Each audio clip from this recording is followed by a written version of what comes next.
coruja na forma do templo. Ou seja, essa é a função da mandala. Ela é o único jeito que os seres humanos, mortais, limitados, sabe, cegos, que andam pela vida batendo como se fosse batendo canela no escuro, podem acessar um jeito de recompor essa divindade. Né? Isso, na verdade, se torna, ao longo do tempo, uma função muito própria do templo. Né? O templo ele tem origem um pouco nessa questão de você conseguir, a partir dessa construção única, completamente diferente de tudo que existe no meio ambiente construído, uma forma de fazer com que o Deus resida ali. Né? Isso é comum não só nos templos hindus, mas nos templos gregos e no templo de Davi, de Salomão. Como é que Deus falou a Salomão? Esta é a minha casa e a partir dela habitarei no povo de Israel, no meio do meu povo e nunca o desampararei. Né? Ou seja, esse é um problema primordial da ideia religiosa. A partir do momento que você quer a presença de Deus na Terra, como ele pode viver na Terra se ele é separado de tudo? Se a própria ideia da religião como transcendência parte do pressuposto que Deus não habita na Terra. Deus é uma força celestial que nunca pode ser equiparado no mundo material. Você faz isso a partir de uma construção sagrada. Né? E todos esses artifícios, como a mandala, como os ritos de construção que a gente vai começar a falar, são formas, as únicas formas possíveis de você conseguir fazer o impossível, que é trazer a presença divina, da divindade, na Terra, no meio dos homens, né, e seu mundo profano.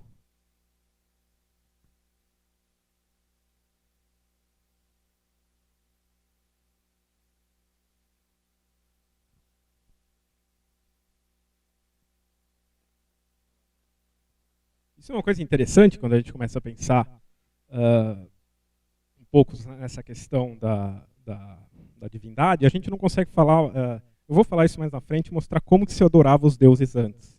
Né? Isso é muito próprio, essa questão de você ter, de trazer, de você ser obrigado a construir por uma casa para a divindade, né? É uma coisa complicada de mexer, cara, porque as teorias para isso são muitas. Né? Tem muita gente que vai falar que os homens, nesse caso, nada mais fazem do que emular os enterramentos. Né? Por exemplo, a gente vê que nas primeiras comunidades agrícolas, né, a gente tinha que os enterramentos dos mortos eram feitos na própria casa da família. Ou seja, isso é comum. Se você vai naquelas coisas da Turquia ali, Saltalhuyuk, por exemplo, que foi uma das primeiras cidades escavadas, a gente vê que o enterramento era feito na casa. Ou seja, seu avô morria, você enterrava ele debaixo do seu pé. Né? Depois sua avó morria, você enterrava ela. Seu pai morria e assim, por exemplo, você mudava de casa, você desenterrava todo mundo, levava para a próxima casa e enterrava de novo. Né? Isso teria, por exemplo, na origem até inclusive dos deuses lares romanos, né? As divindades próprias de cada família. Né? Muita gente diz que, na verdade, a ideia de uma casa de um deus para uma nação, para um povo, nada mais é do que um reflexo da transformação dessas comunidades agrícolas em estados. Né? Pode ser, mas isso não interessa para a gente. O que a gente tem que pensar agora, na verdade, é como fazer isso. Né? Tá bom, talvez a partir de um momento você encontrasse uma comunidade humana que precisasse de uma religião estatal, né? De uma casa para um deus que não fosse familiar, que fosse um deus da tribo alargada. Né? Agora a questão é como fazer isso. Né? Você não pode enterrar Deus, né? Porque você pode até heroicizar o seu avô, o seu bisavô. Falar, porra, esse cara aqui expulsou os hunos daqui, foi um general maravilhoso, sabe? Eu enterrei ele na minha casa, para me proteger. Mas você não pode fazer isso com Deus. Né? Você pode até falar que você é descendente de Apolo, mas você nunca vai poder enterrar Apolo na tua casa. Né? Então, ou seja, como garantir que Deus viveria ali? Que uma deusa viveria ali? Na verdade, essa a coisa que a gente começa a pensar, que é a partir desse ponto de partida que a gente começa, talvez, a entender como esses ritos construtivos funcionavam. Ou melhor, como a construção podia ser vista como um rito. Porque uma das coisas que poderia garantir isso é o fato de que a ao construir aquela casa única, aquela casa singular em todo o ambiente construído que você vive, você a construa de uma maneira própria, você a construa de uma maneira sagrada, né? E essa abordagem sacra, muitas vezes é difícil de ver quando você só desenha ela, ou quando você só fotografa, ou você faz a planta e ele faz o levantamento gráfico inteiro. Porque ela está pronta, né? Esses ritos já não estão mais ali, né? Então, reconstituir um pouco isso é muito difícil, porque, como eu falei, não existe nenhum registro escrito de como esses ritos operavam. A gente tem que ficar sempre buscando nesses mitos e no que a gente encontra nas ruínas, né? E, partindo de tudo isso que eu falei sobre o papel da identidade corpórea, né, do papel dessa identificação primeira que a gente tem como corpo e o papel que isso tem nas elaborações das nossas primeiras e mais potentes metáforas, né, a gente começa a entender que, na verdade, boa parte dos procedimentos construtivos derivados do corpo também podia servir um fim religioso. Né. Na primeira aula a gente falou um pouco disso. Qual é o principal uso do corpo na construção, fora o trabalho braçal? Ele é a base de todas as medidas. Isso é uma coisa que também, até 250 anos atrás, mais ou menos na mesma época que o Charles Boyle jogou por terra os esquemas cosmogônicos e mostrou que eles não existem na realidade, né, o mundo físico não se organiza a partir da nossa ideia de corpo, né, foi na mesma época que a gente abandonou também o sistema métrico, antropométrico baseado nas medidas, e adotou o sistema métrico mais comum no Ocidente, que é originário da Revolução Francesa, né? Até então, todo o sistema de medidas era baseado no corpo, né? A gente tinha a braça, né, que nada mais era do que a envergadura do braço aberto, os dois braços, meia braça, 1/4 da braça, ou seja, só o cotovelo, é o chamado côvado. E o côvado, nos textos sagrados, é a medida mais citada, né? E é provavelmente a medida mais usada, né? Por quê? Em boa parte é porque ele tinha uma função muito prática para o trabalho, por exemplo, do construtor de alvenaria, né? O cara que levanta as paredes. Porque como você garante que a alvenaria seja reta? Não é? Você traça que o seu muro seja reto. Você estabelece uma linha, né?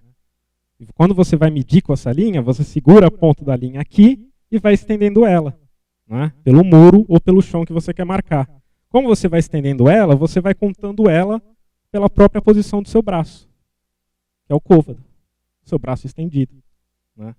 Ou seja, e a gente vai ver, todos os ofícios têm uma medida preferida, né? A tecelagem costuma ser o palmo, né, porque é o próprio uso de manipular manipular as peças de tecido, né?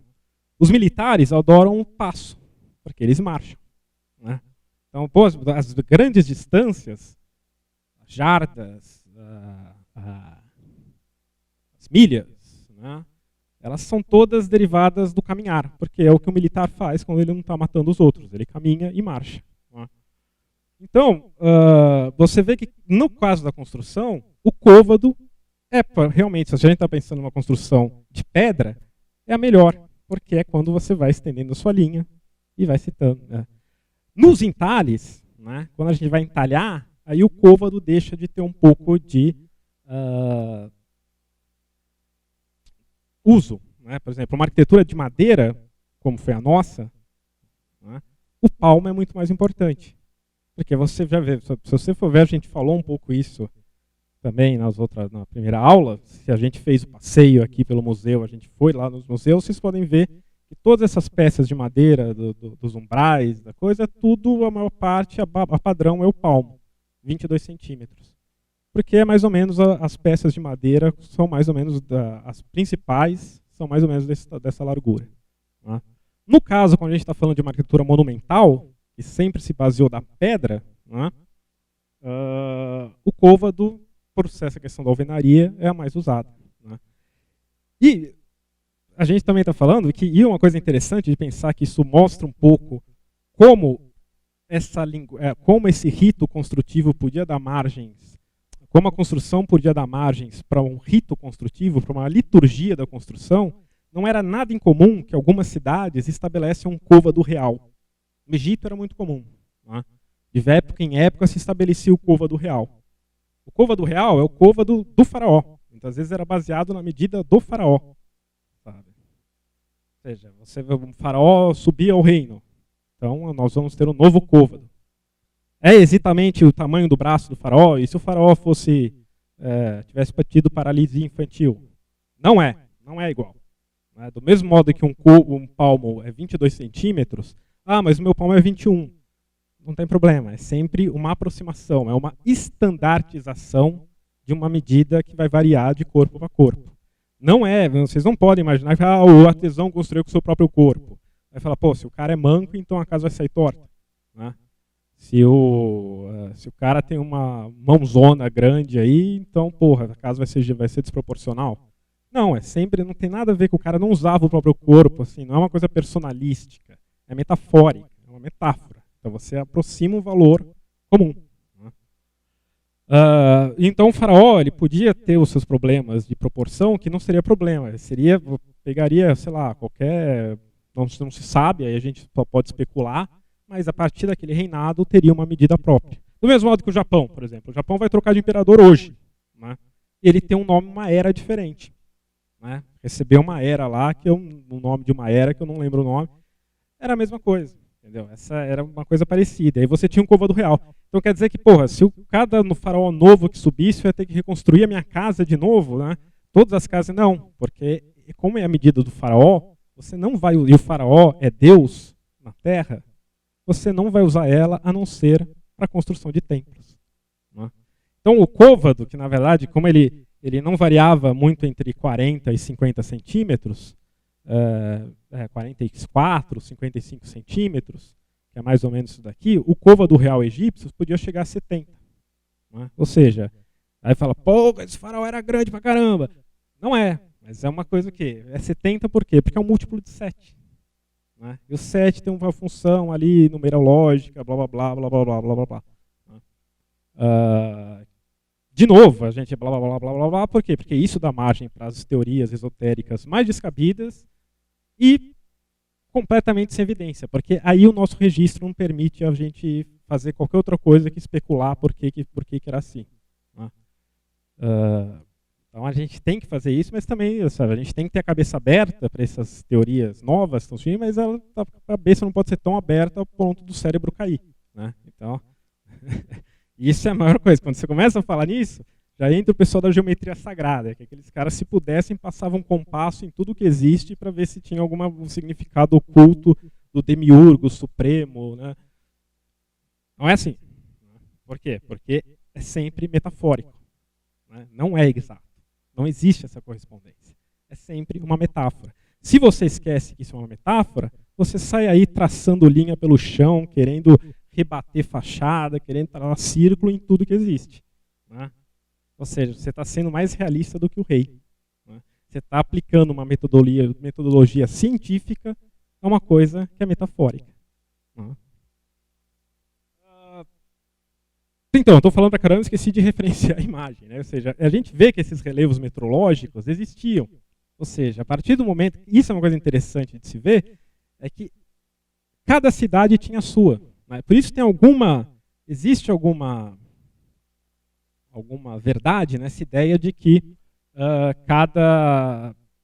que a ideia de uma casa de Deus é um sinônimo, é um reflexo da emergência do Estado, ou da polis, ou do reino, no caso de Israel.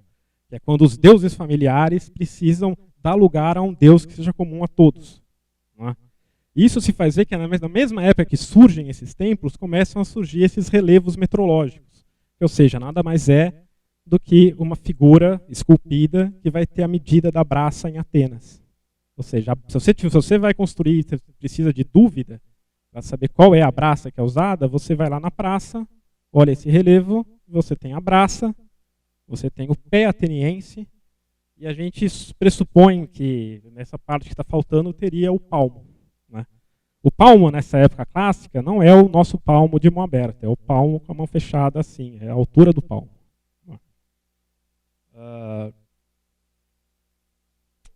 Isso, obviamente, não é só eu vou construir um templo para Minerva na minha casa. Aí você vai lá e vai usar o relevo meteorológico da Praça de Atenas. Não, isso tinha uma função até judicial, sabe? Se você está em briga com seu vizinho porque ele levantou um muro no que você acha que é seu terreno, aí você vai resolver isso. Você não vai chamar o seu sobrinho estudante de arquitetura para desenhar a planta. Você vai medir, que é como se faz, não é? Não existem os arquitetos que desenham, existem as pessoas que medem. E eles vão medir, e como você está em Atenas, você vai usar o pé de Atenas. Né? Então ele tinha uma função judicial. Agora, isso é que se torna, como eu falei, isso é que se torna difícil a gente pensar em termos de, então vamos sair medindo o Pártenon com esse pé. Também não vai dar certo. Porque, de novo, provavelmente existia, se não fixo, pelo menos se não era uma coisa fixa na cidade, não é uma coisa que nem no Egito, que tem todos os templos reconstruídos com cova do real. Não, às vezes isso é próprio inclusive isso próprio da definição do projeto. O arquiteto, nesse sentido, passa a ser o cara que sabe adequar as medidas para a construção de cada templo. Né? Ou seja, o arquiteto, nesse cara, ele não é o cara que desenha. Né? Ele pode desenhar, mas a maestria dele não está em saber desenhar. Não está em saber fazer maquete. Está em saber adequar as medidas para cada templo. E todo templo é diferente. Isso é uma coisa que o Vitrúvio ensinou a gente. Ele diz, você não pode construir o mesmo templo para Marte, o mesmo tipo de templo para Marte e para Afrodite. Um é o deus da guerra, a outra é a deusa do amor. Então cada templo, cada divindade precisa de um tipo de templo. Não é? Então o arquiteto é um pouco mais ou menos esse cara. Ele não só sabe adequar a construção, o tipo, as formas da construção ao Deus que ela vai ser dedicada, mas também ao local. Né? Por exemplo, se a gente vai ver, nenhum templo grego, a não ser em casos de uma exceção muito rara, ele está alinhado com o eixo do seu terreno, com o eixo da escadaria. Ele está sempre posto de uma modo que quando você acessa ao Têmenos, que é a área que circunda o templo, você encontra a visão do templo oblíqua. Né? Você vê primeiro uma fachada lateral dele e o frontão. Né? A gente não sabe por quê, mas isso era proposital. Né? Pode até falar que ele é alinhado leste-oeste, pode ser, mas então por que a escada sempre entra pelo modo oblíquo? Não sabemos, mas definir esse tipo de coisa era o papel do arquiteto, era o principal papel do arquiteto. É isso que fazia com que um escultor de mármore muito qualificado ascendesse ao título de arquiteto. O arquiteto nessa época ele é um mestre de obras. Só no Renascimento que o arquiteto vira intelectual. Até o Renascimento, ele nada mais é do que um mestre de obras qualificado e experiente. Sábio, como eles diziam. Né? Mas então, ou seja, esse tipo de procedimento é o que diferenciava o mestre de obras grego qualificado para o arquiteto. Ele sabe fazer isso. Que tipo de cerimônia? Podia até envolver uma cerimônia? Poderia. A gente sabe que poderia envolver uma cerimônia por causa de um mito de Heracles, que é o Hércules. Ele dizia que isso é uma coisa importante também, porque esse mito se fala que de acordo se deu no estabelecimento da Olimpíada. A primeira Olimpíada foi estabelecida por Hércules. Né? Ou seja, a Olimpíada é um papel importante, cara, porque a Olimpíada é a coisa que dá identificação nacional para os gregos. Os gregos se reconhecem como gregos, como você sabe quem é grego? Se ele participa da Olimpíada. Se aquela cidade participa da Olimpíada, então ela é grega. Ou seja, é um jogo sagrado. Né? É ela que estabelece, ela é feita no santuário de Olímpia, né? Que é um santuário dedicado a Zeus, que é o deus supremo dos gregos. Então não é o que a gente vê hoje, é um jogo sagrado.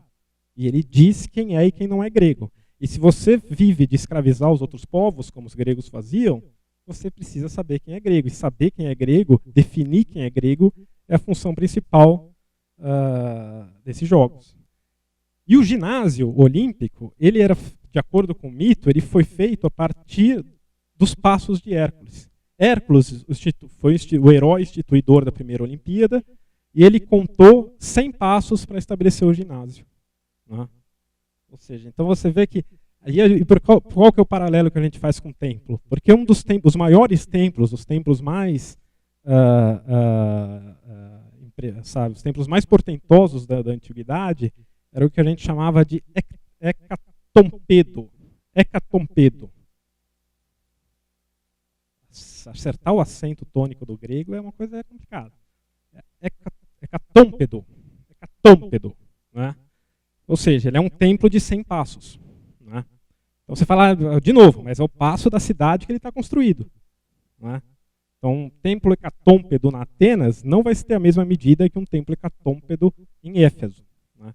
Mas você vê, então, ou seja, estabelecer esse tipo de medida, de novo, assim, o paralelo do mito de Heracles, de Éclos, diz um pouco isso. Ou seja, que a medida ela é sagrada. É a medida que estabelece o tamanho do templo. Né? E talvez, a gente também, de novo, a gente só pode especular que o próprio arquiteto tomasse papel numa cerimônia no início da construção para definir se o templo seria hecatômpedo ou qualquer outra derivação. Né?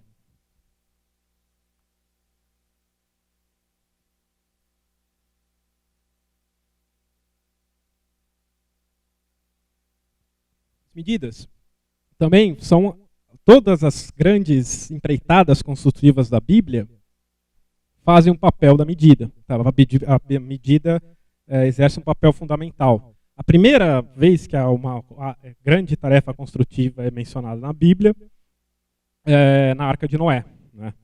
Você fará uma arca de 300 côvados de comprimento, 50 de largura e 30 de altura. Né? Todas as outras construções, todas as outras, desde o Templo de Salomão, o Tabernáculo, a Jerusalém Celeste, todas elas vão partir dessa mesma ideia, que é Deus deu a medida. Né? É Deus que deu a medida. É diferente dos gregos, e isso é uma coisa própria da religião judaica, porque é muito diferente da religião grega. A religião judaica ela vai se estabelecendo como a religião da revelação. A revelação ela existe na religião grega, mas de uma maneira muito particular. Ela não é o centro da religião. Primeiro que existem vários deuses. Então você não pode ter uma revelação, porque você teria várias revelações. Né? E os deuses gregos eles existem na natureza. Eles são forças da natureza antropomorfizadas. Então eles nunca se revelavam. Né? Eles nunca precisavam se revelar porque eles estavam presentes ali o tempo todo. É Jeová que muda um pouco esse paradigma e se torna como um Deus distante. Deus que não está presente no mundo. Né? O Deus grego está presente no mundo. Ele não está presente no mundo humano, mas ele está presente no mundo físico. Jeová não está nem no mundo físico. Sabe? Ele está separado. Então a medida é ele que dá. Ou seja, a autoridade de Jeová é muito maior. Né? Ou seja, os homens só podem construir, você nunca vai poder ter um arquiteto hebreu que vai fazer o que esses arquitetos atenienses, a gente supõe que eles faziam, que é eles estabelecerem uma medida numa cerimônia de sacrifício, oferecimento de sacrifício à divindade. Jeová é um Deus tão mais distante que o único acesso que os homens podem ter à medida sagrada é por ele mesmo. Então ele se manifesta ali com Noé, com Moisés, com Salomão, e ele dá a medida, e os homens não podem fazer nada a não ser segui-la. Não é? A Bíblia também, repara de novo que vai ser sempre o côvado, né? Ou seja, a medida mais adequada para a construção em alvenaria, o côvado, vai ser sempre a única citada na Bíblia para esses trabalhos construtivos. Né? Uma outra parte interessante, esqueci de colocar, mas eu anotei aqui, cara. Isso foi numa... A Bíblia, ela dá um exemplo muito interessante de que poderia ser esses ritos construtivos. Né? Na construção quando Moisés... Não, no Templo de Salomão, quando Deus dá as instruções para a construção de Templo de Salomão. E aí ele dá as instruções, os hebreus começam a segui-las, né? E fala assim, edificava-se a casa com pedras preparadas, como as trazia, se edificava, de maneira que nem o martelo, nem machado, nem nenhum outro instrumento de ferro se ouviam na casa quando se edificava. Né?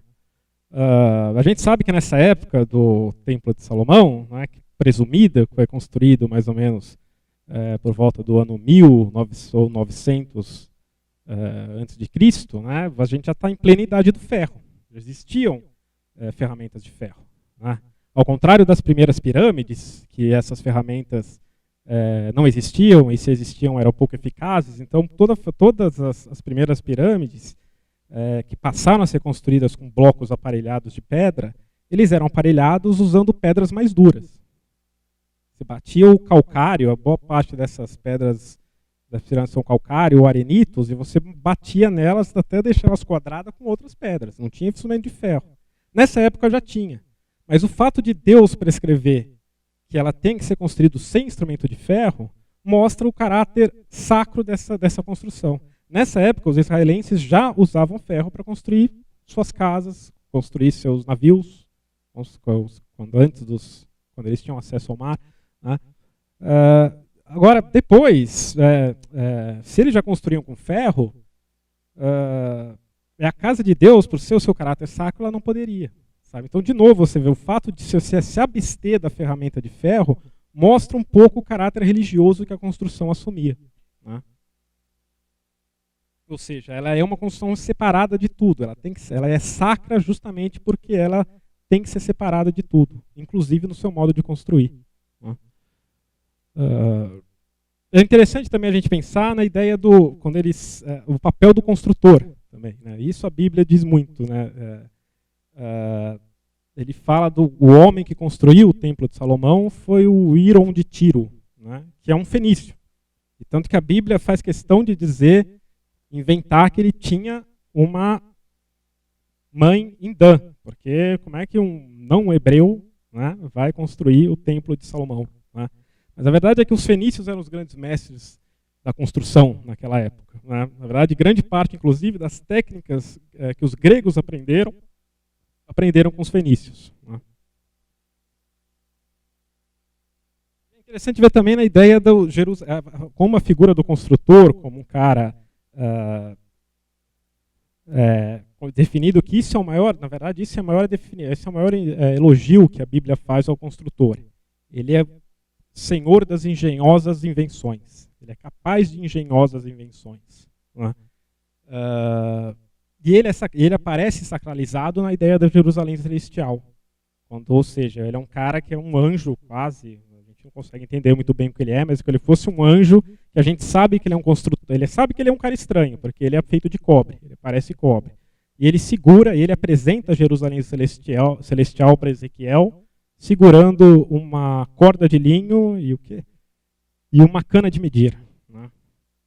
Ou seja, de novo é a medida. Né? Tanto que essa coisa da cana de medir vai ser um diferencial tão grande desse sábio, desse homem, nesse caso divinizado, mas que toda a representação do arquiteto antes do Renascimento, ele está com uma cana de medir. Se você for ver as iluminuras medievais, que mostram canteiros de obras, a gente distingue o arquiteto dos artesãos porque ele está segurando uma cana de medir, geralmente mostrando a obra para o rei, que patrocina a construção. Né? Ou seja, e chegam até a aventar que nesses casos a cana de medir, ela é uma cana, se você ver nas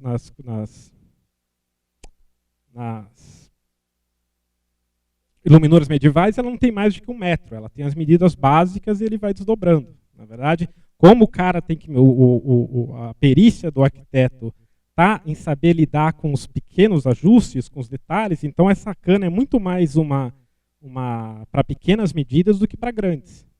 As grandes já foram resolvidas quando ele tem que arbitrar alguma questão.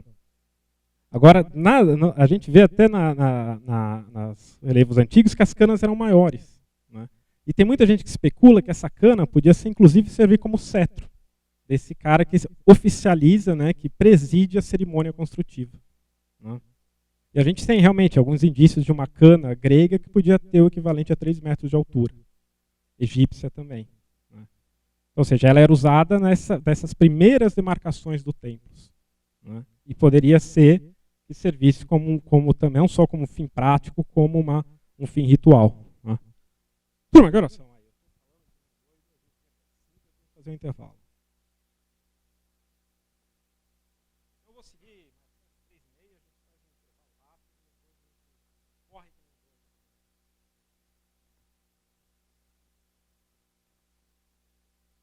Essa coisa das engenhosas construções, é interessante que a gente começa a ver que a própria nome do construtor principal da Grécia, assim, o herói construtor da Grécia, Dédalus, né? Dédalo, o nome Dédalo significa o engenhoso.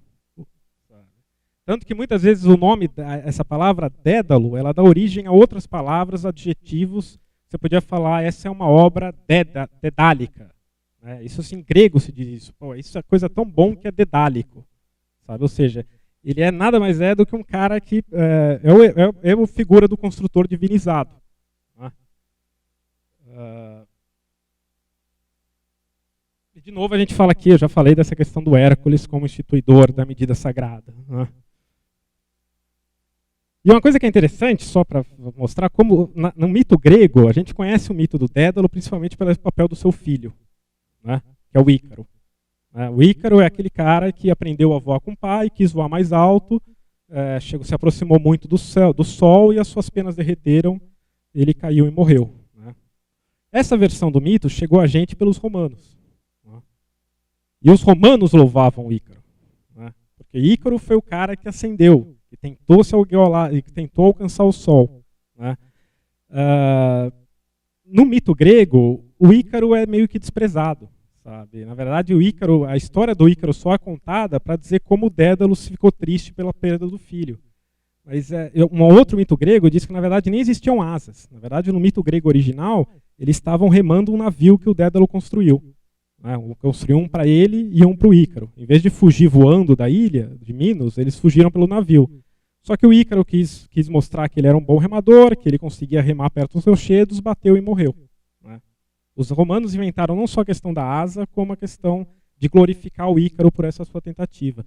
O grego, como ele é um cara que é afeito à medida, ele é afeito a correta procedimento, ele desprezava o Ícaro. Ele louvava o Dédalo. E a história só existe para dizer que mesmo... Porque o Dédalo tem uma história muito triste nos mitos gregos. Tanto que ele morre meio na desgraça. E esse é o papel um pouco do mito do Dédalo. É dizer que mesmo a pessoa mais engenhosa não consegue fugir do destino. Mesmo a pessoa mais inteligente, mais habilidosa, muitas vezes tem o seu destino sofrido. Né? A figura do Dédalo é isso. Né? E a morte do Ícaro é só para dizer isso, que essa foi mais um dos sofrimentos de Dédalo. Né? Mas isso só faz sentido na cabeça dos gregos. Os gregos, se um dia vocês puderem entrar numa mina grega, vocês verão que até os degraus das minas são perfeitamente esculpidos. Né? Isso é uma coisa que ninguém sabe explicar por que eles faziam isso. Né? Até, sabe, não tem nenhuma função, não tem nada. Aquilo nenhum rei vai descer ali, ninguém vai descer ali, sabe? Mas os degraus das minas, ou seja, só escravos desciam ali, são lindamente esculpidos, precisamente esculpidos. Não tem uma diferença. Não se sabe muito bem por que eles faziam isso. Sabe? Uns dizem até que isso seria um comportamento próprio do artesão grego. Ele se mostrava o seu valor ali. Como ele era sempre escorraçado pelos filósofos, né? Estava sempre ameaçado de uma escravidão por dívida. Então a única hora de mostrar o seu valor, de mostrar, olha, qual que eu sei fazer? Né? Vocês ficam aí falando de filosofia, né, de conquistando os outros povos, mas sem isso aqui, ó, vocês não são nada. E quem faz isso aqui sou eu. Né? Pode ser, é um jeito, mas isso explica, não só que... Isso explica, você vê, ou seja, não é só no Párteno que os tambores das colunas são perfeitamente encaixados, mas nas minas. Né? Um povo que faz esse tipo de coisa, mesmo os seus escravos, nunca ia louvar Ícaro. Ia louvar Dédalo. Né?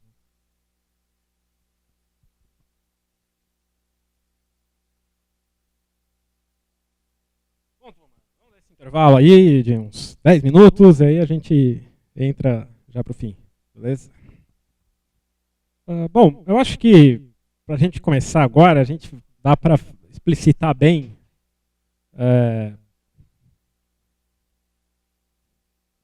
acho que a gente consegue agora explicitar bem um pouco essa diferença única, né, da ideia do o que é o tempo. Né? Isso é uma coisa que, para nós, é muito familiar. Porque nós nos acostumamos a pensar num templo como a casa de Deus. Né? A gente repete isso até hoje. a casa do Senhor, né? A morada de Deus. Né? Mas isso, por mais que é uma ideia que está com a gente hoje, ela tem uns 3.000 anos de idade. Né?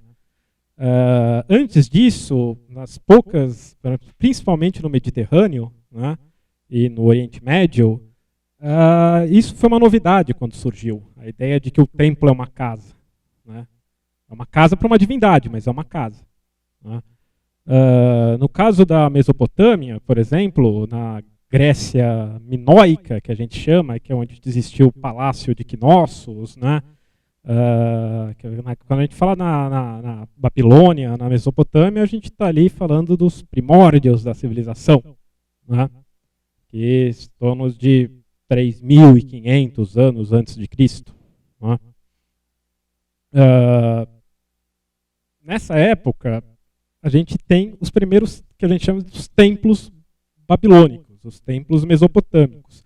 Mas eles são tudo menos uma casa. Né?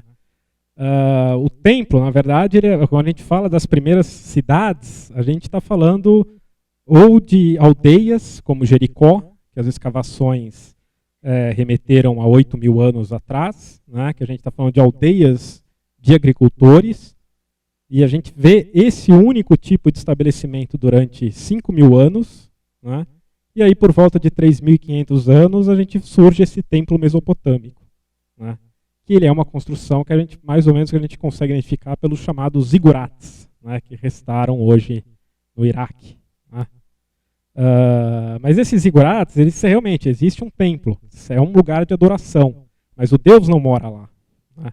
O templo nesse sentido ele é muito mais como se fosse um grande entreposto comercial do deserto do que uma casa de Deus. Né? Existem estátuas, existem sacerdotisas, sacerdotes, as pessoas vão cultuar o Deus, mas a ideia da presença da divindade está muito mais ligada aos seus sacerdotes estarem ali do que Deus habitar ali. Deus não habita ali, Deus habita no céu. Os deuses habitam no céu, no oceano, mas ali ficam os seus sacerdotes. E toda a população que é subjugada pelo templo, porque o templo também é uma forma de Estado, é uma forma de dominação, tem que prestar conta aos seus sacerdotes, os sacerdotes divinos. Mas Deus não habita ali, nenhuma divindade habita ali. Não é? Essa estrutura do templo como um Estado, né, como sede do poder do império, ela é mais ou menos replicada em Knossos, no que a gente chama da Grécia minoica, né, que fica onde na atual ilha de Creta. Né. Mas também Deus não, os deuses dos minoicos, alguns dos quais já eram depois vão virar os deuses gregos, também não habitam ali. Né? Eles não habitam nos palácios. Né? Existem pequenos santuários, muito pequenos, em localidades sagradas. Então, os minoicos, que seriam os não eram gregos, né? A gente não pode chamar eles de gregos. A gente fala que, por isso que as Olimpíadas são importantes. Porque é só a partir das Olimpíadas, no século VIII, que a gente tem essa formação de uma consciência daqueles povos como gregos. Mas quando a gente está falando de Minos, né, da Creta, a gente está falando de 2.000 anos antes de Cristo, ou seja, 1.200 anos antes dos minoicos, antes dos gregos. Antes das Olimpíadas. E nessa época dos minoicos, nós temos os grandes palácios, por exemplo, de Minos, né, de onde deu origem a história do Minotauro, do labirinto do Minotauro, de onde Dédalo escapa, inclusive. Né. Dédalo, inclusive, ele é um artesão tão mágico, tão poderoso, que ele, na verdade, ele constrói o labirinto, lembre-se disso. Né.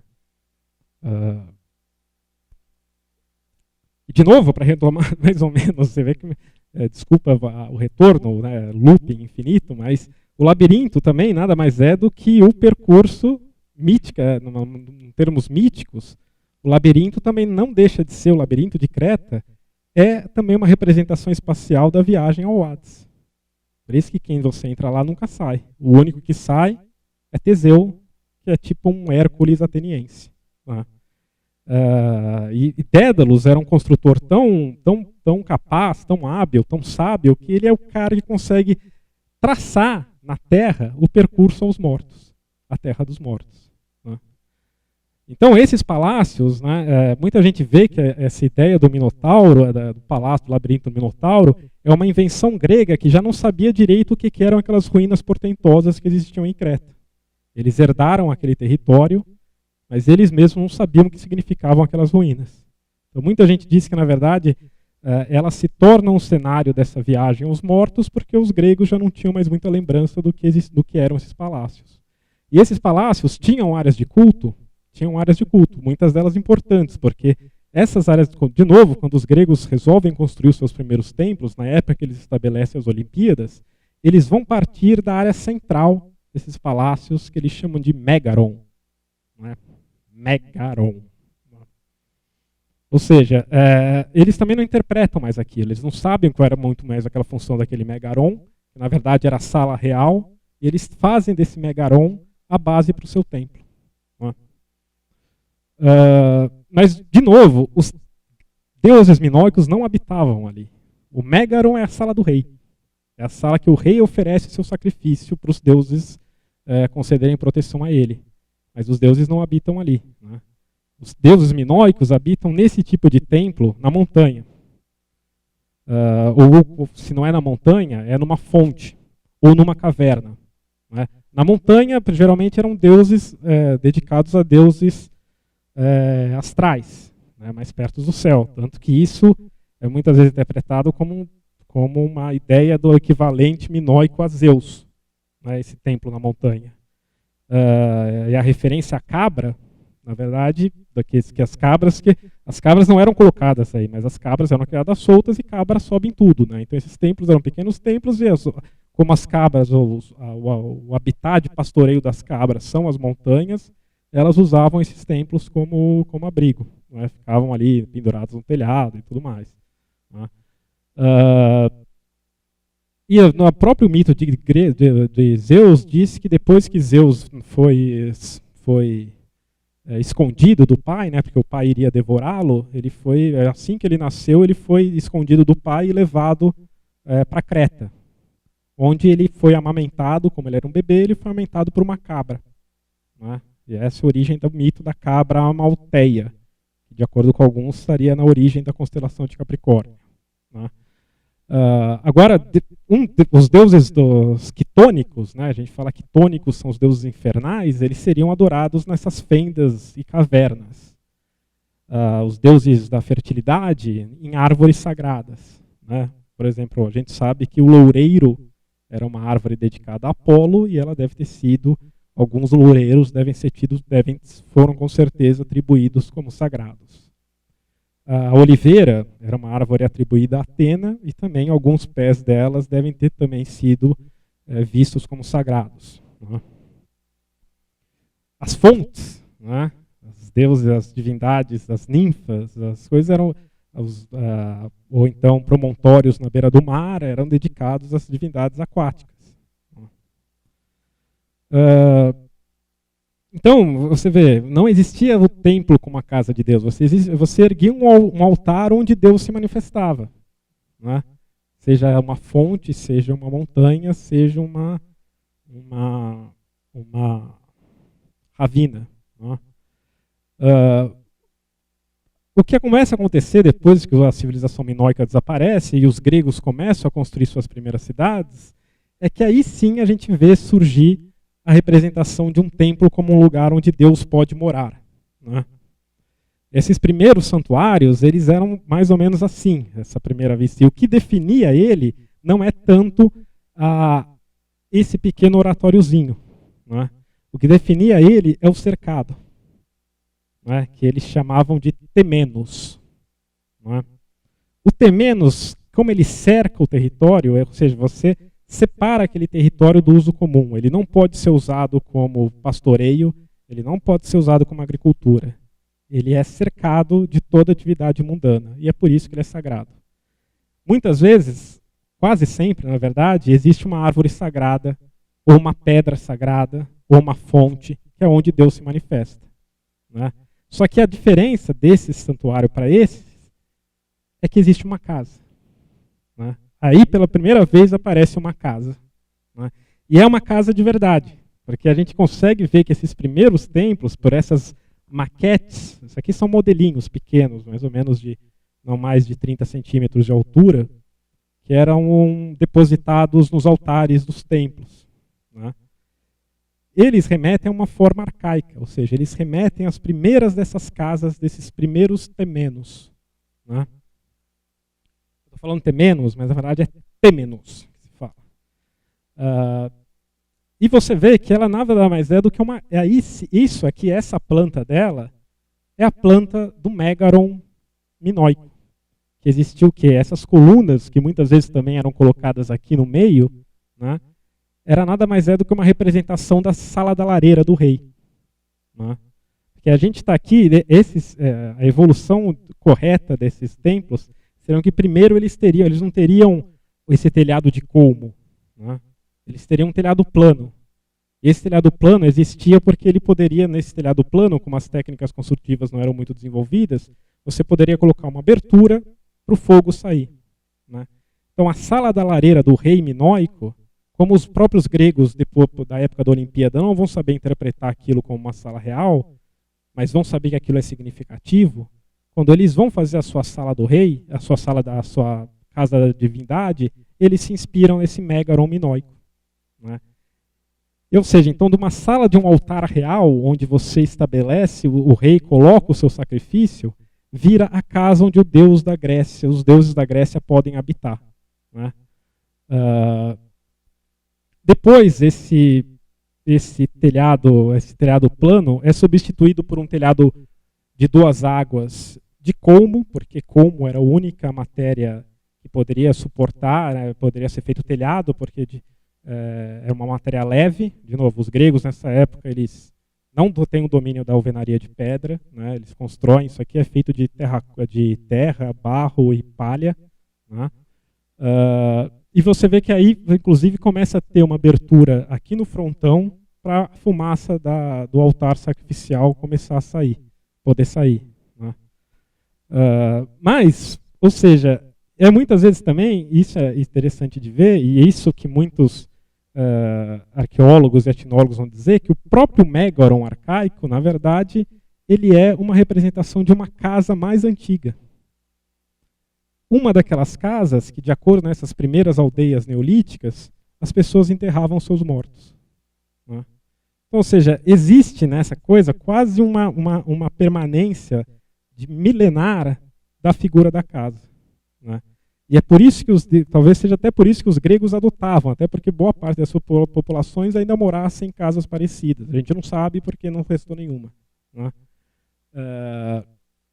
Então, só de novo, a gente tem o que é o templo, isso dá muito a entender, que o templo nada mais é do que uma casa divinizada. Né? Esse mostra bem esse sistema construtivo do telhado em colmo, né? Você vê que são madeiras esguias que não poderiam suportar muito peso, então não existe outra alternativa a não ser fazer o telhado em colmo, e a abertura da lareira dá lugar a esse frontão aberto para que a fumaça do sacrifício pudesse sair. Né?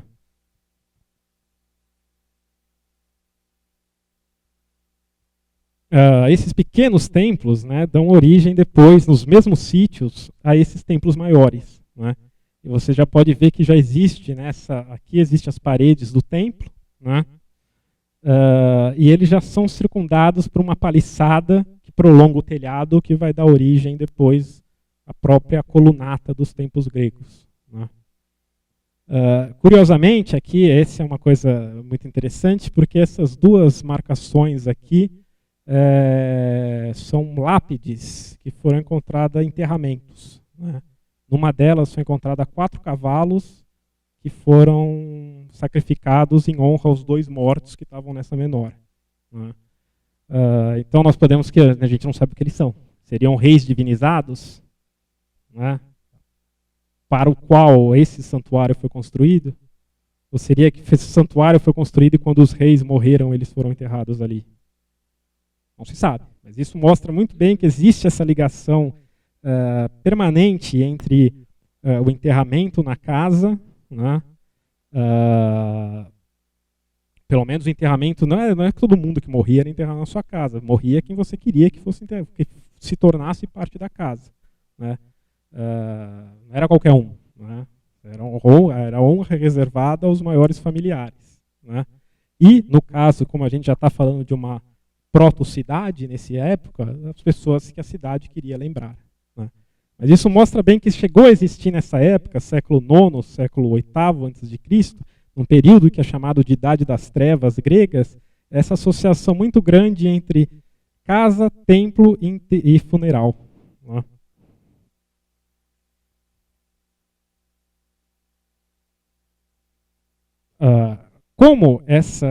Então a gente vê que como essas arquiteturas primitivas, esses templos de madeira e barro, deram origem a representações divinas em pedra, constitui a verdadeira história do nascimento da arquitetura